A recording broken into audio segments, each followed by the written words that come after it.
Let your voice be heard. Tune in to Vikings Fan Line following every Vikings game presented by Verizon. Listen in right here on KFAN and anywhere on the free iHeartRadio app.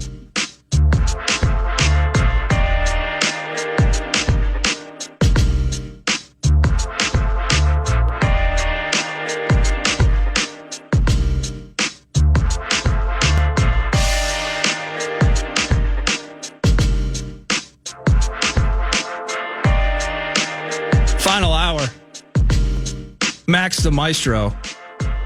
Getting text messages. I'm getting tweets. Of all the rights-free instrumental bits that we play, you play the best ones. Thank you. I've been told that.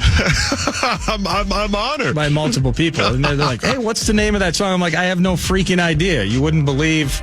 I mean, the rights-free bit that we use is 50 miles long. Yeah. But, so I apologize. Someday, again, we'll play real music. Just to explain, music labels won't let us live in podcast form, so here we are. Minnesota Timberwolves, it's a 9 p.m. tip-off tonight, Max, and they are at Sacramento. And, if you were to look back on Tuesday and then what you want to see from tonight, what is, and unfortunately, you got a handful of things that you can pick from. Right. But it just in classic, like, hey, I didn't like what I saw out of the Vikings run defense on Sunday. I need to shut down Kyron Williams tonight. That's an important part, as Lieber said, and he was dead right about it.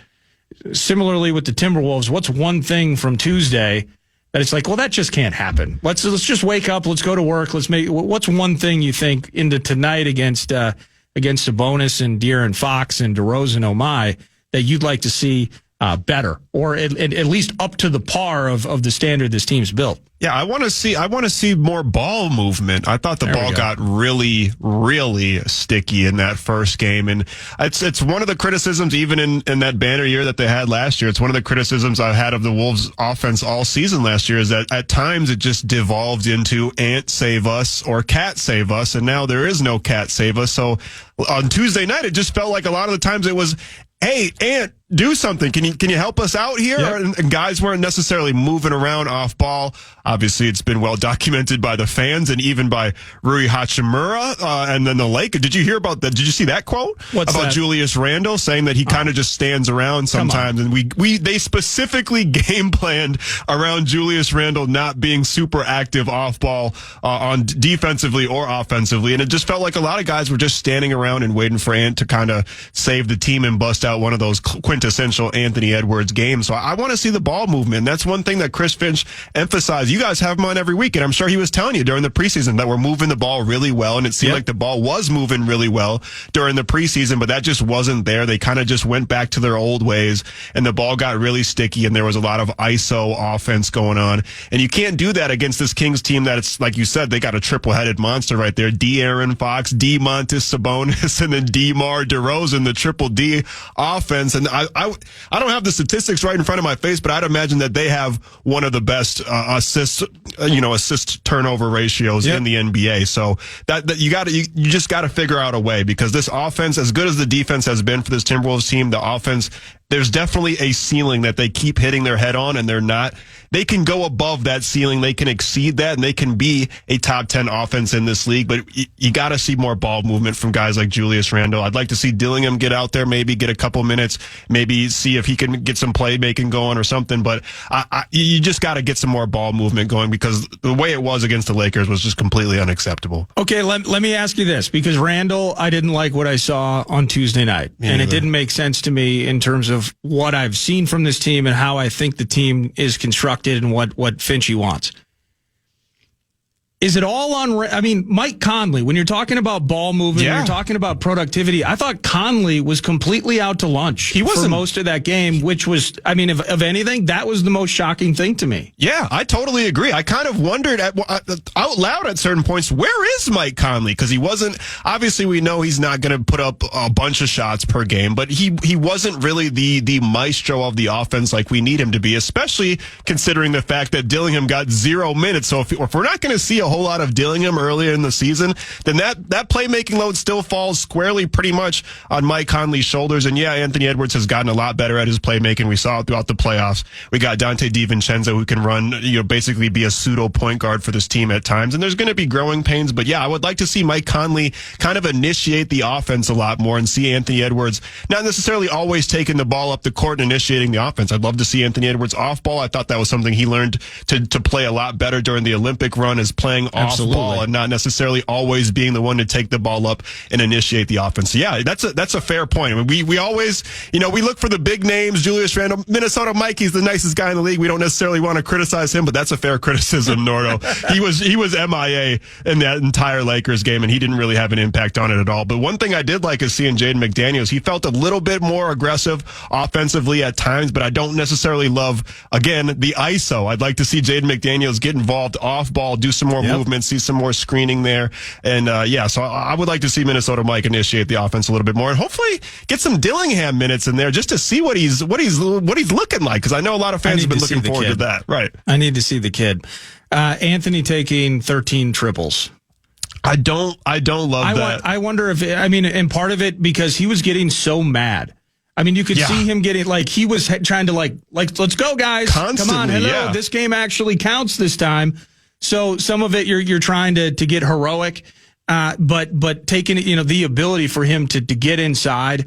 And ultimately, if you're going to draw a couple of fouls, Anthony Davis, I don't know how many, I don't have them all in front of me, but would you say that and I'm already forgetting their names because it was Gafford and Likely. We consider that to be a tough matchup for Rudy with how they play. Right. Jokic, in some respects, he was a tough matchup for Rudy, and Jokic is a tough matchup for everybody. Right, except for Cap. Absolutely. How about that? Yeah, right. So AD is great in most cases, and he played 76 games. That was like a minor miracle for the Lakers last year.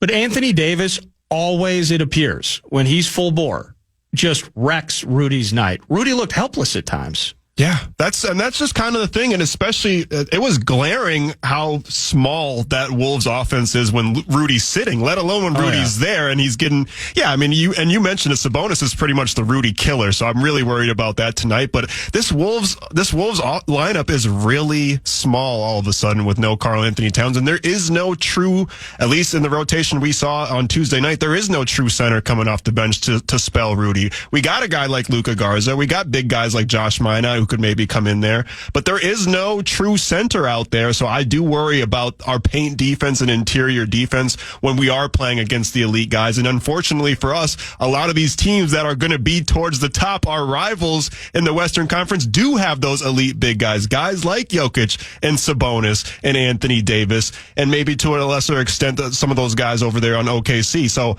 I do worry about our interior defense. Rudy can only do so much, so they got to find a way to clamp down on that. And again, not to just keep bringing his name up, but again, it was just completely unacceptable, the effort that we saw on the defensive end from Julius Randle, who's going to have to pick it up a little bit because he doesn't have the size. We're going to need to see. We all talked about him being a bully, stuffing guys in the lockers, handing out wedgies. We saw none of that on Tuesday night, and I get it. He's been hurt. He hasn't really played a whole lot in the preseason, but we're going to need to see just a higher level of effort, and we're going to need to see other guys like Naz Reid and Jaden McDaniels and those type of guys take another step, not only offensively but defensively, because we don't have Karl Anthony Towns there. And I know Karl Anthony Towns isn't known for being a defensive specialist, but over the last couple of years, he has been a key cog to this elite Minnesota defense. And then they seemed a little lost without that anchor there for them in game one, at least. Is there anybody that has had more limited opportunity and maybe a bigger fan club than Luka Garza? No, I don't understand. He's like top 3 most popular Timberwolves on the team. I think he is. And he barely ever gets to play. I have a buddy who bought Iowa season tickets just to see Luka. He loves it. And he goes down 6-8 times. He stays over in a hotel. Once again, quiet hotel room, peaceful sleep. That probably has nothing to do with it. And then he gets to see Luka. He's obsessed with Luka. When's Luka going to play? Remember Luka guarding Jokic in that series? Yeah, that was last year, trying his damnedest. That looks like when you see one of those videos on Twitter where they're like, this 8th grader is 7 foot tall, and he's just dunking on everybody, and everybody's looking at all the parents are looking around like, what the hell? How is this kid allowed to play? And that's just the thing. Luka Garza can score. He can go out there and score as good as he needs to be, but it's the defense. That's the main reason that he hasn't been able to get any run, and we saw it. I guess, again, Jokic is a tough matchup for anyone, but we're going to need a guy to be a Jokic stopper, or at least a stop gap, so Jokic can't just go crazy, or Sabonis can't just go crazy, or Anthony Davis, or guys like that. And they just don't have a true center coming off the bench anymore. So I would like to see Finchie experiment with the lineups a little bit more tonight. Maybe see some Garza, maybe see some Minot, who had a standout preseason, and we'll see. But they need to fix that length ASAP, because the chemistry issues, that's something you can fix, and that's something that'll come with time. Length, you can't fix that. That's going to be a glaring deficiency all season. So they got to figure that out, and they got to figure that out quick. Yeah, it's funny we're talking about defense after trading Karl. That wasn't really the first thing that came to mind ever when talking about him. And DeMontis, man, he's another right out of the gates. Yeah. And he kind of plays free throw line to free throw line, and he's so fast and sneaky. His ability to pass, the movement angle that you're talking about with like Julius, and just how they dribble in the air out of the ball. That's potentially a problem tonight. What a cool team, by the way. I love Sabonis, one of my favorite players in the league. De'Aaron's good. Fantasy basketball MVP, right? Absolutely. He is near triple-double territory. He's kind of a poor man's Jokic, to be honest with you. You have Jokic. He's unbelievable. Catches trout out of a stream with his mouth. That's Jokic. But then kind of right behind him is Arvydas' kid. De'Aaron Fox, has he risen to the level maybe of what he was supposed to? Because I'm just kind of I always see split opinions on him, soft tissue related injuries throughout his career a little bit. He's an absolute scoring stud when he needs to be and has been. But it's kind of the combination of how that's going to work now. DeRozan in the mix. Man, the Kings are a cool team. They're better than the Lakers. That's what I'm worried about. They're better than the Lakers. So I can't just say, well, it's one game. Now they'll just push a button and handle business tonight. This Kings is no bargain. And the Kings were a tough matchup for the Wolves all season last year, because they, like you said, they're an end-to-end team. They run, I believe their pacing is number 1 or top 5 in the NBA. They run the whole freaking game. And that's something, obviously, if we saw that lackluster effort that a lot of fans saw on Tuesday night, the Wolves cannot have that against this Kings team, because they will run them right off the floor like they did several times last year, even with the number 1 defense in the NBA. And De'Aaron Fox, he's got some injury issues. I do think he's as good as the Kings need him to be. They don't need him to be an Anthony Edwards, because they have so many guys. And they would have made the playoffs last year had it not been for Malik Monk's untimely injury. So I do worry about this Kings team. They're deep. They got a really strong starting 5, and then you add DeMar DeRozan into the mix, who's arguably the best mid-range scorer in the NBA, which is something I think they were kind of missing. They had the interior, they had the 3-point game, but they didn't necessarily have the mid-range going on, and adding DeMar DeRozan into the mix, who's not a terrible defender either, by the way. It just makes him that much more lethal. I expect this Kings team to be probably, at least top 6, if not top 5 this year. So the Wolves, they got to get it together, and it's another tough test tonight, because that Kings team, they run, man. So they need that effort. Hopefully we don't see Anthony Edwards clapping at guys all night like we did. How many times did the camera pan to him clapping at guys and saying, come on, get up. And it's game 1. You shouldn't have to do that. So just a super disappointing game, but obviously it's one of 82. But I would at least like to see a better effort tonight. Let's do this. You give somebody an opportunity at winning cash, and when we come back, I want to continue this conversation. We'll have a little shorty, and then Pete Bercich, around 11:40, he's going to join us from L.A. as we continue to break down. It's game day on multiple fronts, right? I hear it looks like Flowers going to be in net. That might be only the second game he's played so far this season, so how that's going to look for a team that hasn't trailed thus far in the 2024-25 campaign. The Minnesota Wild, they're at Tampa at 6.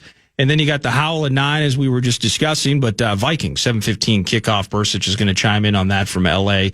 Final segment of the show. But, hey, Thank you to Two Men in a Junk Truck and the Fan. It sounds like there's another keyword to be had. There sure is. The Fan and Two Men in a Junk Truck want to give you a shot to put $1,000 in your hand with our national cash contest. Enter the keyword grand at KFAN.com now for your shot at winning. That's keyword grand. Enter it now at KFAN.com. Fan.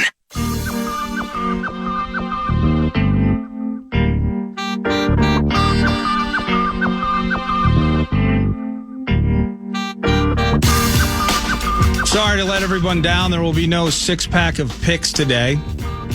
So in some ways, you won't get 6 ideas on how to not make a decision in terms of picking NFL games this weekend. Or if you go to Canterbury Park, they have the NFL Pick'em game on Thursdays. You go to Canterbury, you get that MVP card for free. You make the selections, and hundreds of dollars you could win. But 9 to noon today, whether it's the Lions, man, they're almost 12-point favorites against your Titans. Your Titans are just busted, man. They are the worst team in the NFL. And I was getting a couple of text messages in the world of fantasy football, and I don't have his complete. Well, let me see. I know there's an out with Jeffrey Simmons, but Vikings fans, again, for me, from a trade standpoint, forget about the Stafford thing, fun fodder, whatever. It's not happening. But when I think about what the Vikings might do to make their team better between now and the trade deadline. You were hanging out during the power trip as well, and he had Pelissero on. I thought Pelissero, who always does a great job, but he did a good job of kind of lining like, yeah, there have been 6 trades, and there's still a lot of feeling out, like this isn't going to be a complete bonanza type of thing. But, I don't think the Vikings are in a spot like Kwesi. I think he wants to hold on to that first-round pick, so... And if you're going to trade for somebody like Jeffrey Simmons, you're going to want a first rounder for Jeffrey Simmons, are you not? Absolutely, yeah. He's the best player on the team, offense or defense. And we actually did ask him about that. I believe it was last week we talked to Tom Pelissero about that, and he said that he'd have a hard time seeing the Titans part ways with Jeffrey Simmons because he's kind of like the locker room leader guy, the guy that they built the whole team around. But if you offer a first round pick, he's a foundational player for that team right now. Yeah, for sure. And they just traded Watson, right? They just traded D-Hop, Watson, DeAndre Hopkins, excuse me. To the Chiefs, which the rich just keep getting richer. My God. Yeah, so you get another full year at 15. So Dexter Lawrence with the Giants. Now we're talking about a $16, $17 million cap hit. You're still going to leave 15 to 20 in dead cap on the table if you got rid of him after next year. So the Dexter Lawrence thing, it sounds, I don't know if it sounds underwhelming, what you think about it, but I just kind of feel the Vikings are in a spot where if they add, it's going to be closer to Cam Akers. It's not going to be splashy. It's not going to be earth shattering. I think that Kwesi wants to hold on to that first round pick. I think he actually, and even going farther down the road with it, I think he wants to hold on to the philosophy that led to a very measured credit card spending spree in free agency, where Renard was your biggest asset, around $76 million over the 3-4 year deal. Cashman, I don't want to say it was on the cheap per se, but these are very mid-level deals and contracts. Van Ginkel, what an absolute steal that they got to get Van Ginkel into the mix. I think that combined with the idea of getting younger and more financially flexible. This will be the first time in many years since I've been at the Fan, where we're talking about real tangible opportunities, either to improve via free agency. You're signing people to deals without sweating it, right? Like Christian Darrisaw, they just re-upped him. It wasn't no big deal. We got the money. That hasn't been the case in a very long time. So I can't get down with the idea that they're going to make a big splashy trade. Now, just as a fan, because I am an adult man-child, I am a rube. Yeah, Jeffrey Simmons is freaking amazing. Dexter Lawrence, I mean, are you kidding me with that? That would be unbelievable. I want it to happen. I just don't think that it will. Jeff in Duluth via the text machine. The Wolves will win 50 games and are a legit contender, but they have 0 chance to win tonight. 0? It's the Sacktown home opener. And you don't know how crazy it gets in Sacramento on a Thursday night. I guess not. 0 is extreme, my brother. It's more than a 0 chance, Jeff. But I do know, and I get the sentiment. It's gonna be loud. They're gonna be pumped. Yeah. It's gonna be DeRozan, and again, Sabonis is one of my favorite players, and is Sabonis has great games against the Wolves, and he's an awful matchup with how we play typically defensively. So he's gonna have 18 points. He's going to have an awful free throw percentage. He's going to have 8-9 assists and 16 rebounds. Right. I mean, that's the game that Sabonis typically has against the Vikings. Max and Egan, nobody's going to out-effort Luka Garza, by the way. Nobody's going to out-high-five him either. No, absolutely not. First guy off the bench to give a high five. All NBA high five. He actually takes his sweatsuit off to give the high fives. Like, that's how ready he is. We'll see whether or not he gets on the court. Hardest working player on the team. It's not even close. Another from Iowa. He's Madsen. He's Mad Dog 2.0. Oh, God. How about that? That's the highest of honors. He's absolutely, if everybody needs that guy on the team, and that's Luka, he needs an opportunity. He's ready to break out at any time, and he's waiting for Finch to call his number. So looking forward to the Wolves, looking forward to this Vikings game tonight. It'll be me and Ron. Are you running Fan Line with us? Are you going to run the board for us? Yes, sir. I'll be here. Are you on a nap situation today? Or? I hope so. Yeah, I'm going out to lunch with Nick and Robbie, checking out the ballpark. We're going to be hosting a UFC watch party there next month, so we're going to be checking that out. But after that, yeah, I'm not usually a nap guy, but I think I need to go in nap mode because there's a couple of those late games last year where I didn't nap before, and I was you probably saw me across the glass nodding off, falling asleep on the buttons over here. A little zombie-like. How do we go from the network back to local? I mean, it gets technical back there. You need to be well rested. But we're going to be doing Fan Line tonight. But Pete Bercich is going to be sitting shotgun with PA in the booth at SoFi, and he's going to give us his thoughts on tonight's game next. Final segment, 9 to noon on the Fan.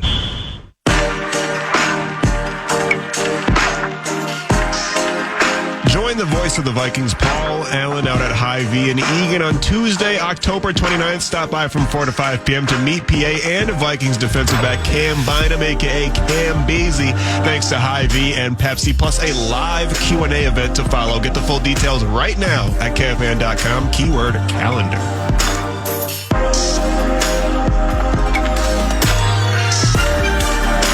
Final segment, 9 to noon. Nordo in for PA because PA's out in L.A., and if he's out in L.A., that means Pete Bercich. At Pete Bercich via X, that he's out in Los Angeles as well. Wait a minute. So the host of the show is out here, and he's not on. Correct. But I'm on. Yeah, he slept in this morning, to be honest with you. Oh, wait, we didn't get the, it's, 4 a.m., and I'm excited for game day tweet that we normally get? No, I haven't seen it yet. It is game day. There's going to be a picture. I bet it'll come out soon. He did join at 10. I'll give him. He was poolside, I believe. He said he kept his shirt on the entire time, which was good for everybody involved. Are you a beach guy, Pete, or is it just all business? Just get me to the game and get me home type of thing.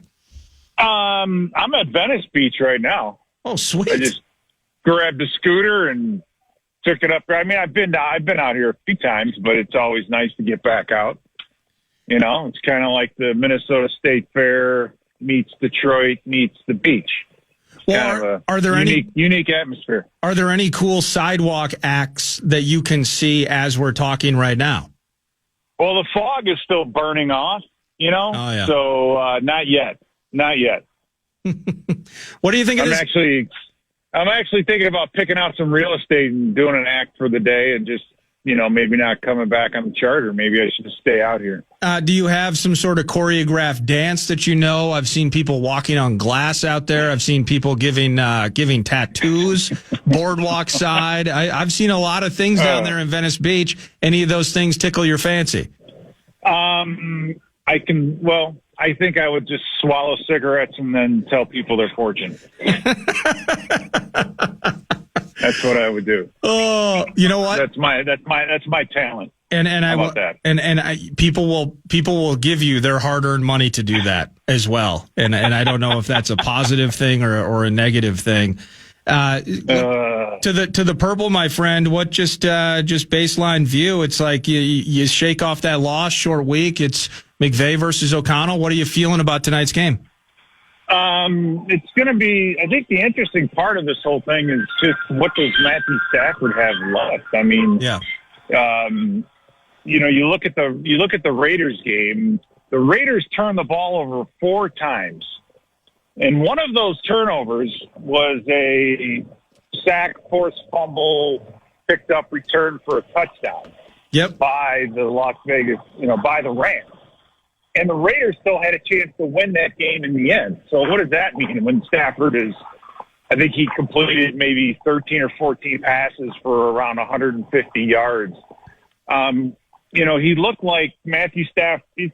Back in the day when he was with the Lions, you always wanted to play him late in the season because he had been sacked 50, 60 times, and was just kind of in survival mode. And that's exactly what I saw with him against the Raiders. So my point in all of this is my big question mark is just what does he have left in the tank and what is he going to look like tonight? Because I don't care if he threw Cooper Kupp, and or anybody out there. I don't care if he was throwing a Moss, Carter, and Reed.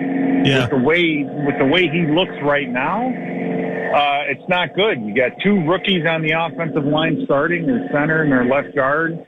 So hopefully that our front and the different things that we do will confuse them a little bit, and maybe we can get a few free runners. And if we get him on the ground early and beat him up a little bit, he may just check out. Yeah. I don't know. That's the big question is which Stafford's going to show up, right? Which one, who are we going to see tonight? Because if we get the good one and he's dedicated and hanging in there and taking hits and delivering the ball when it needs to go, then yeah, it's going to come down to the wire. No style points tonight. You just want to win. Don't watch this game and go, well, they won, but they look like it doesn't matter. You have one day to get ready for this thing. It's kind of like a free-for-all. Absolutely. And don't you think, last week you're up in the booth, you're calling this thing. How many just split-second releases by Goff avoided getting sacked, getting pressured, getting knocked around, getting forced to be somewhat mobile as a guy like Goff can be? I love our defensive front doing exactly what you're talking about and battering the heck out of Stafford tonight. I love Grenard and Van Ginkel in this spot. I love, getting some snaps for Turner, but our ability specifically early to confuse and attack defensively, I think our defensive front could feast on Stafford, and I'm almost ready to guarantee that it'll happen. And the good point is going to be the where you want to attack is right up the middle. So guys like Jihad Ward and even Patrick Jones running stunts up the middle and that gut pressure, it's going to be a big, a big part of it. What's another thing that's so interesting about this Rams team is they have 11 offensive touchdowns. 8 of them have been on the ground. Right? Oh yeah. And those are I think all score. I can't remember the running back's name off the top of my head. I'm sorry. I'm out running around. I don't have my info in front of me. And so Stafford has 3 passing touchdowns, and one of them's to the same running back. Yeah. Right? It's like one's the Cup. It's like it's there. It's there for the taking, right? It's there for the taking if they want to right the ship and turn this thing around. But yeah, just getting pressure on Stafford. Now defensively, they're young. They got 2 rookies starting in the front. They got the pair from Florida State, Jared Verse and then Braden Fiske, I think is how you pronounce it. But it's they're good young players. Their defensive backs have been playing well, but there's still so many opportunities. You get that second group, that second D line up there, and I think we could just, mash the ball on the ground. So tonight could be a big Aaron Jones night, which, he's not getting any younger. It's a short week and he's old, but at the same time, running the football tonight could be absolutely huge. Well, and that's where I was going to go with it. You talk about a game in which there's no style points. Is this a situation where Kevin O'Connell, and I asked, I believe, Lieber about this as well last hour, is kind of the idea, does he have to fight his own tendencies a bit and just say, you know what, it's cool that I'm going up against McVay, high-flying offenses, Cooper Kupp's back in the mix, and I got Justin Jefferson, but instead of just kind of trying to outflash each other, we're just going to hand it off 30, 35 times and just bury you and make it a short night. Yeah, that would be They say the shortest what distance is a straight line? Yeah, that would be a straight line right there. I mean, that would be the easiest or the most common sense thing to do with the circumstances in a short week like this. Yeah, absolutely. It's just a question of whether or not, we can get it done. Time of possession is huge. The more we can keep that defense on the field and wear it down, the more likely that's going to happen to where we can just run the ball at will and just keep grinding it. Possess the ball. And again, it doesn't need to be high flying, a bunch of highlights. It's just got to be enough to win. And the 2-4. I mean, the Rams are playing. This is it. I mean, if they lose tonight, then their future looks pretty bleak. Yeah. So if you can just suck the life out of them, how do you do that?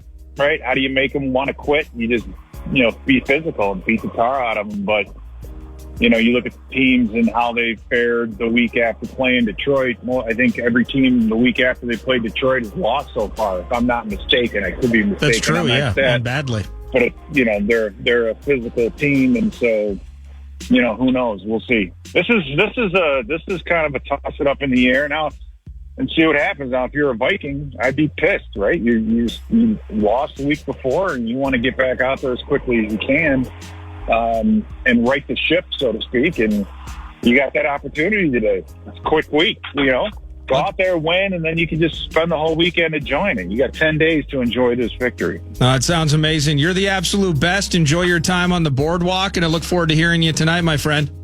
All right, I just hope I don't get hit by a car. Listen, if something happens and I go and this is it, and something happens to the analyst, then it's been a good run and I've enjoyed every minute of it. Thank you, Nordo. Thank you. Cheers. That's Pete Bercich, analyst. Thank you so much. Whether it was Grim out of the gates, PA, Lieber, and Bercich joining from LA for tonight's game, Max producing.